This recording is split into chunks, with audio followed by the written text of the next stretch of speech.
नमस्ते dear viewers. आज के इस वीडियो में हम लोग कुछ डिफरेंस देखने वाले हैं magnifying power of telescope and resolving power of telescope के बीच।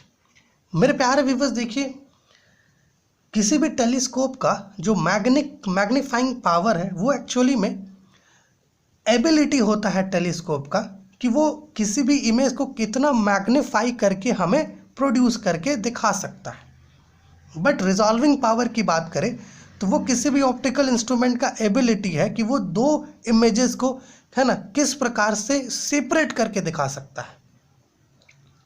तो आज के इस वीडियो में कुछ 3 पॉइंट ऑफ डिफरेंस हम लोग लिए हैं मैग्नीफाइंग पावर ऑफ टेलीस्कोप और रिजॉल्विंग पावर ऑफ टेलीस्कोप के बीच। तो जो पहला पॉइंट ऑफ डिफरेंस है, थोड़ा इसे देखते हैं। क्या लिखे हम लोग? It is the ability of the telescope to give the magnified image. देखिए, हमें पता है कि मैग्नीफाइंग पावर क्या होता है किसी भी ऑप्टिकल इंस्ट्रूमेंट या फिर टेलीस्कोप का। वो ये है कि गिवन इमेज को जो अपना इंस्ट्रूमेंट है, ओके, वो कितना मैग्नीफाइंग करवा के दे सकता है ना। इसी को कहते हैं मैग्नीफाइंग पावर या फिर magnifying power of telescope. Okay, इसलिए यहाँ लिखे हैं कि ये क्या है, एबिलिटी है टेलीस्कोप का कि वो किसी गिवन इमेज को कितना मैग्नीफाइंग करके हमें दिखा सकता है। लेकिन वहीं अगर आप रिजॉल्विंग पावर ऑफ टेलीस्कोप की बात करते हो तो इसका मतलब ये है कि जो रिजॉल्विंग पावर है ये भी एक प्रकार का एबिलिटी ही है, प्रॉपर्टी ही है टेलीस्कोप का, ओके, जिसकी मदद से वो हमें दो इमेजेस को सेपरेट करके एक दूसरे से थोड़ा सेपरेट करके दिखा सकता है। Okay, it is the ability of the instrument to see the two images just separated from each other.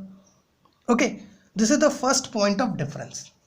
Second point, हम लोग वेवलेंथ जो है आपका लाइट का जो सोर्स से आ रहा है उसके वेवलेंथ के रिगार्डिंग लिखे हैं।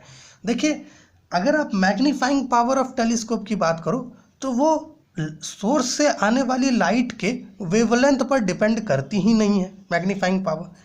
लेकिन रिजॉल्विंग पावर जो है टेलीस्कोप का वो सोर्स से आने वाली लाइट के वेवलेंथ पर डिपेंड करता है। अगर वेवलेंथ इंक्रीज करता है तो रिजॉल्विंग पावर डिक्रीज करता है।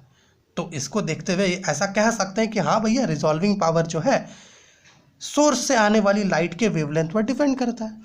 यहाँ लिखे भी हम लोग, it is for magnifying power of telescope we can say कि जो अपना मैग्नीफाइंग पावर है वो independent of wavelength of light from the source और sources. But on the other hand resolving power okay of telescope के लिए यहाँ point लिखे हैं कि the limit of resolution increases as wavelength increases. देखिए, लिमिट ऑफ रिजोल्यूशन इंक्रीज हो रहा है and hence resolving power decreases. जब लिमिट जो है रिजोल्यूशन का वो इंक्रीज हो रहा है, ओके, जैसे जैसे वेवलेंथ इंक्रीज करता है, लेकिन जो रिजॉल्विंग पावर है वो डिक्रीज करता है विथ इंक्रीज ऑफ वेवलेंथ। तो ये हम लोग कह सकते हैं कि जो मैग्नीफाइंग पावर है टेलीस्कोप का वो वेवलेंथ पर डिपेंड नहीं कर रहा, लेकिन रिजॉल्विंग पावर तो कर रहा है ना depend. Okay, this is the third point. Second point प्यारे व्यूअर्स थोड़ा सा अलग टाइप का लिए हैं। देखिए, मान लीजिए दो टेलीस्कोप है अपने पास और दोनों टेलीस्कोप का जो फोकल लेंथ है, ठीक है, मतलब जो टेलीस्कोप में जो लेंसेस है उसका जो फोकल लेंथ है वो सेम है। अगर फोकल लेंथ लेंसेस का सेम है तो उस केस में दोनों का ही जो मैग्नीफाइंग पावर है वो सेम होगा। लेकिन रिजॉल्विंग पावर में ऐसा नहीं होता है। मान लीजिए दो टेलीस्कोप है, दोनों का दो टेलीस्कोप है, मान लीजिए T1 और T2, दोनों का जो फोकल लेंथ है लेंसेस का वो गिवन है भैया सेम, ठीक है। तो रिजॉल्विंग पावर जो है दोनों लेंस के अपर्चर को देखेगा, दोनों लेंस का जो ऑब्जेक्टिव है उसके अपर्चर को देखेगा।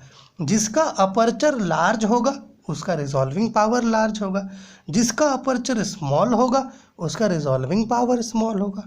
समझ पा रहे हैं ना? देखिए, इफ रिजॉल्विंग पावर के लिए ये वाला पॉइंट लिखें, थोड़ा देखिएगा, समझिएगा।